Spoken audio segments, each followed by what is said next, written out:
My dear students, today I would like to discuss very important aspect of English grammar.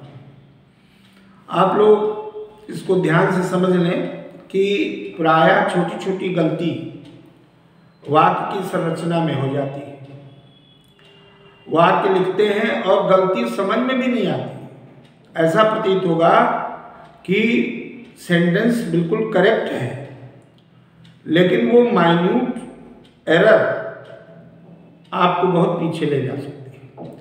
इसलिए ऐसी चीज़ों का अभ्यास और ट्रिक के द्वारा उसको समझते जाएं और उसको आत्मसात करते जाएं। जैसे मैं सेंटेंस लिखूंगा, आप देखिएगा, जैसे मैंने कहा प्लीज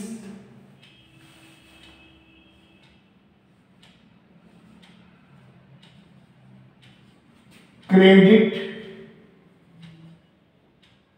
प्लीज क्रेडिट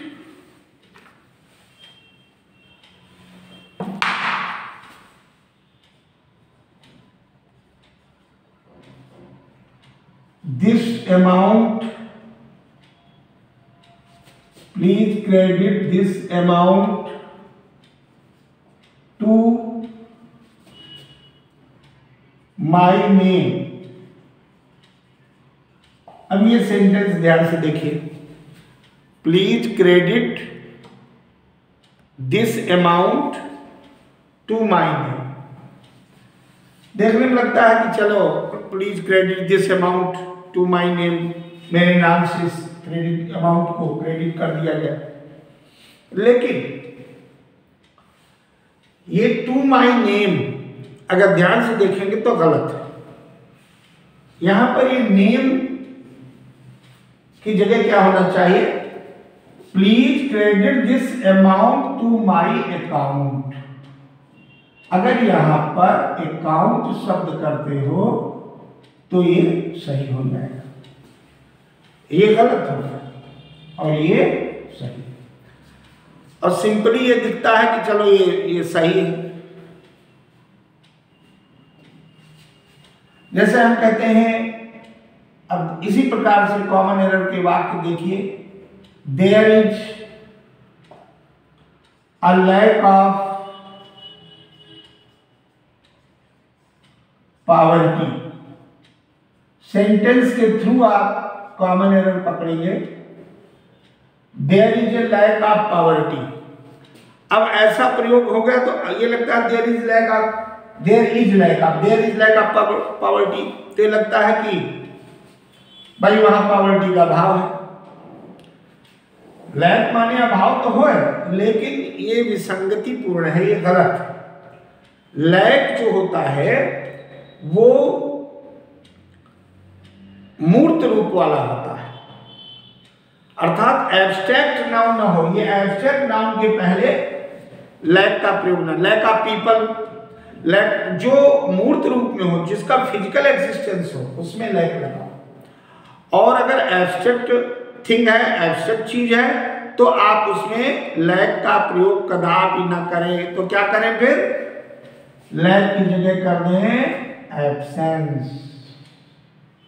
क्या होगा, लैक की जगह एब्सेंस।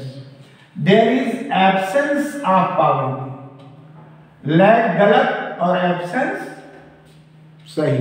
क्यों, पुनः सुन लें, ये एब्स्ट्रैक्ट नाउन है, अमूर्त है, एक दिखता थोड़ी, ये तो गरीबी। ऐसे ही सेंटेंस में गलती प्रायः आपको दिखेगी नहीं और उसको गड़बड़ कर देंगे। जैसे कोई भी वाक्य लीजिए, हमने कहा कि मान लीजिए this poem is very artful. अब इस वाक्य में ध्यान से देखें, ये कविता बहुत आर्टफुल है, कलात्मक है। अब आर्टफुल एडजेक्टिव है और ये एडवर्ब है, लग रहा है सही हो कि आर्टफुल, लेकिन आर्टफुल नहीं होगा, क्या होगा, आर्टिस्टिक। जब आप आर्टिस्टिक एडजेक्टिव लाएंगे तो होगा this poem is very artistic. Artful का भी है कला से परिपूर्ण, लेकिन एप्रोप्रिएटनेस होगा आर्टिस्टिक का। तो देखने में प्रायः गलती न दिखे, परंतु उसमें गलती होती है, त्रुटि होती है, उससे आप सावधान रहें। ये कम समय में अधिक अभ्यास करने की प्रक्रिया है। अब हमने कहा ही इज वेरी कावर्ड। अब देखने में आपको लग रहा है कि वो बहुत बड़ा कायर है, ही इज वेरी कावर्ड, लेकिन यहां पर ये गलत है। ही इज वेरी कावर्ड, वो कायर है, कावर्ड एकदम कायर को कहते हैं, लेकिन यहां पर गलत है। या तो कहो ही इज आ कावर्ड तो चलेगा, ही इज आ कावर्ड सही है, लेकिन ही इज वेरी कावर्ड गलत है, गलत है, ध्यान रखिए। ये हो सकता है ही इज वेरी कावर्डली। यहां पर ये एडवर्ब का प्रयोग होगा, एडजेक्टिव का नहीं, ये सही होगा। अगर आप इसको लिखते हैं वेरी न लगाएं तो ही इज ए कावर्ड चलेगा, लेकिन अगर कावर्ड को रिप्लेस करते हैं और वेरी को रखते हैं तो कावर्डली होगा। ही इज अ कावर्ड, वहां एडजेक्टिव इटसेल्फ जो है पर्याप्त है, लेकिन वेरी आ गया तो वेरी के साथ दूसरा एडजेक्टिव ना आकर के एडवर्ब आए। जैसे he is very good man ऐसे कर सकते हैं, लेकिन he is very coward man नहीं, ही इज वेरी कावर्डली। छोटे छोटे शब्द, जैसे हमने कहा she is somewhat, she is somewhat tall for her age। अब यहां पर somewhat का प्रयोग गलत है। ऐसे तो लग रहा कि सी इज समव्हाट थोड़ा लंबी है, अपनी उम्र से थोड़ा लंबी, थोड़ा सा, लेकिन समव्हाट गलत। या तो यहां आप रादर लाएं एडजेक्टिव से पहले, और या टू भी लगा सकते हैं, ये दोनों सही होंगे। She is rather tall for her age या she is too tall for her age, यानी अपनी उम्र से कहीं ज्यादा वो थोड़ा लंबी है। तो इस प्रकार के जो प्रयोग होते हैं ये कम समय में आते, लेकिन छोटी छोटी गलतियां आपके ग्रामर की को सुधारेंगी, स्टैंडर्ड सुधारेंगी, उसमें परफेक्शन लाएंगे। इसी प्रकार से वाक्य में जो गलती आपको लगती है, अरे इसमें कोई गलती नहीं। अब हमने कहा आई एडमायर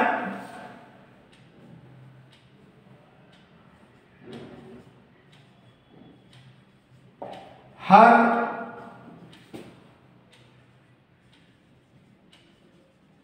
ओमिनिस, आई एडमायर हर ओमिनिस, आगे लिख दिया virtues.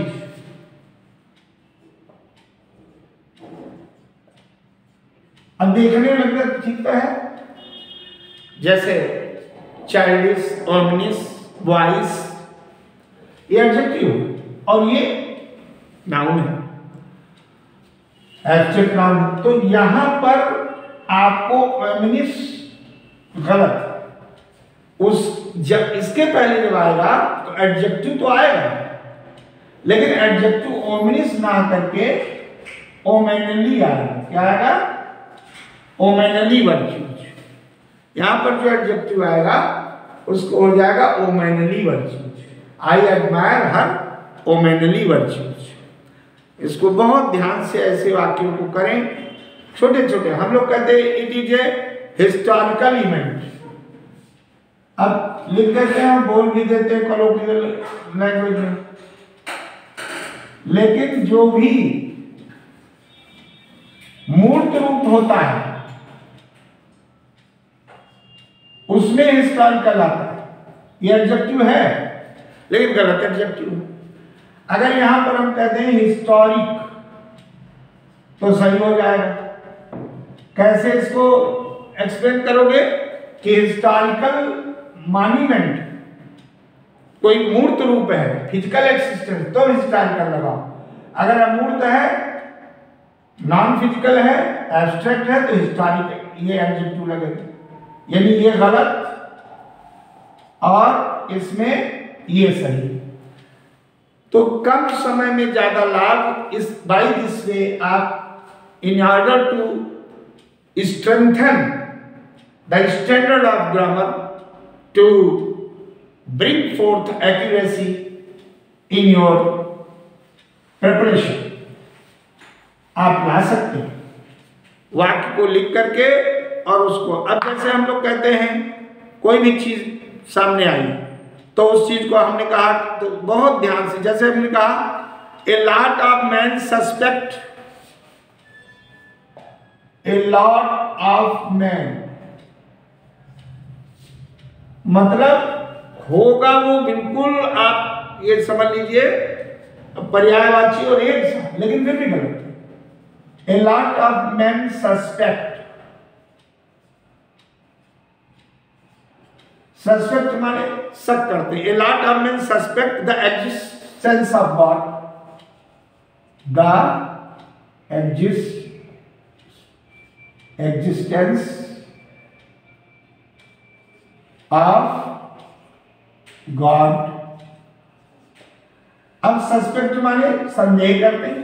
A lot of man suspect the existence of God. अब ये लग रहा है कि ईश्वर के अस्तित्व पे बहुत से लोग संदेह करते हैं। सस्पेक्ट माने संदेह करना होता है, लेकिन इसकी एप्रोप्रिएटनेस नहीं। यहां पर सस्पेक्ट गलत, क्या होना चाहिए? Appropriate doubt. तो अंग्रेजी भाषा में एक ही शब्द के अलग मतलब एक जैसे कई पर्यायवाची सिनोनिम्स होते हैं, लेकिन किसका कहां प्रयोग करना है? गॉड की सत्ता पर शक करना, किसी व्यक्ति पर संदेह करना सस्पेक्ट हो सकता है, लेकिन ईश्वर की सत्ता पर संदेह करना क्या होगा? निश्चित रूप से वहां पर डाउट होगा। इसलिए एक एक प्रयोग, छोटी छोटी गलती। अब हमने कहा प्लीज, मान लीजिए कोई भी चीज लिया, he jumped at a conclusion। अब देखने में तो ये लग रहा है कि सही लग रहा है, he jumped at conclusion, लेकिन he jumped at conclusion यानी वो निष्कर्ष पर जंप कर गए, पहुंच गया। लेकिन यहां पर jumped at a conclusion की जगह अगर आप यहां टू कर देते, ये प्रयोग गलत। क्यों? ही जंप्ड टू ए कंक्लूजन का मतलब जंप कूदने की क्रिया होती है, लेकिन किसी चीज को करते करते ही तो हम आगे बढ़ते हैं कंक्लूजन पे। तो जिसमें हम गुजरते हैं जिस प्रक्रिया से, उसमें फिक्स नहीं कर सकते कि एट लगा दो, तो टू का प्रयोग होगा। बहुत ध्यान से देखें इस चीज को। अब जैसे हम लोग कहते हैं कि please excuse me coming late, ये बहुत प्रयोग आता है परीक्षा में। प्लीज अनेक प्रकार के, प्लीज एक्सक्यूज मी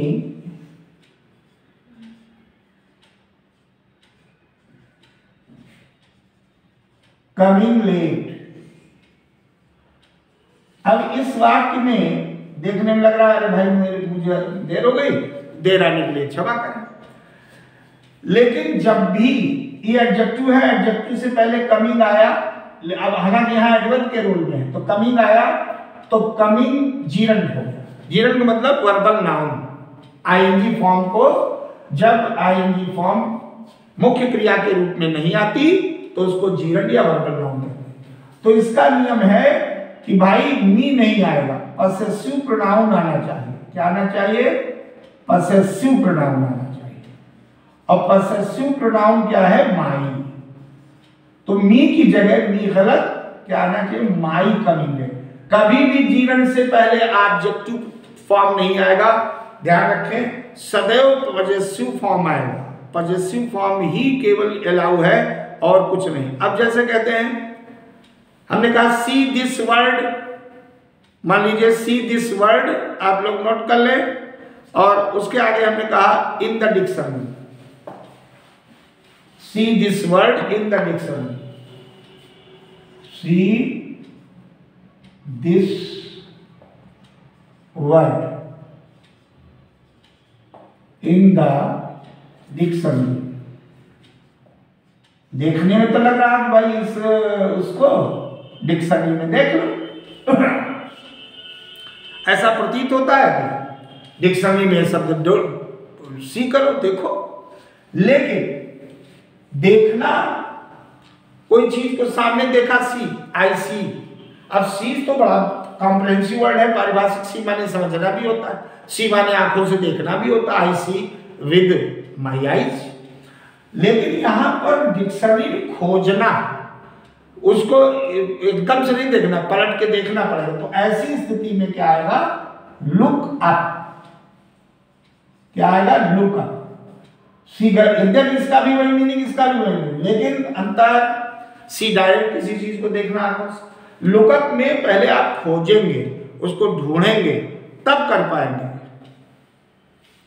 अब जैसे हम कहते हैं, मान लीजिए कहा क्या, have you seen all the examination papers, have you seen all the examination papers. तो उसमें देखने में तो कोई गलती नहीं लग रही, have you seen all the examination, all the examination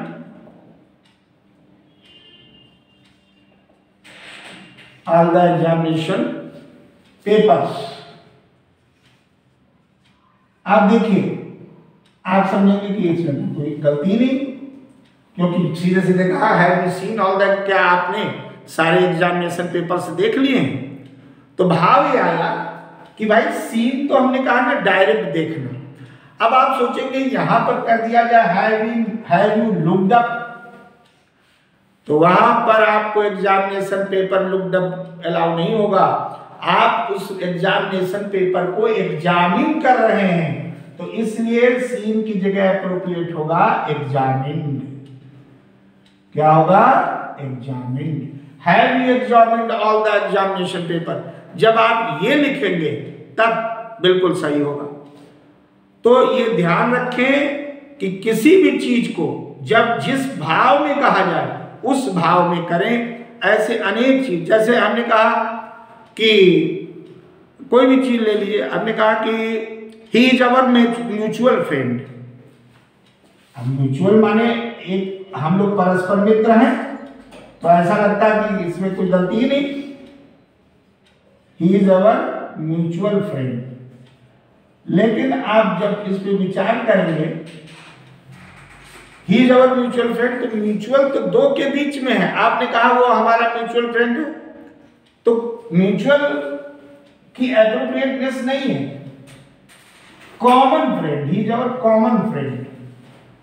अब कॉमन शब्द यहां एप्रोप्रिएट है कि कॉमन है, हम दोनों, कॉमन का मतलब दो, उभय दोनों हम लोग मित्र हैं। तो इस प्रकार का भाव जब आए तो बहुत सावधानी से आप लोग करें। ऐसे ही अभी वर्ड्स हम आपको, ये कॉमन एरर्स हैं, within no time you can easily inculcate in your mind to investigate the errors which are committed by you without paying proper attention. और आप समझते हो गलत सही हो जाएगा, क्योंकि सब एक जैसा लगेगा। तो ये छोटी छोटी गलतियों को सुधारने का एक कम समय में एक सार्थक प्रयास है, इसको आगे भी जारी रखा जाएगा। आप लोग अधिक से अधिक सब्सक्राइब करिए, लाइक्स करिए, शेयर करिए। Thank you very much.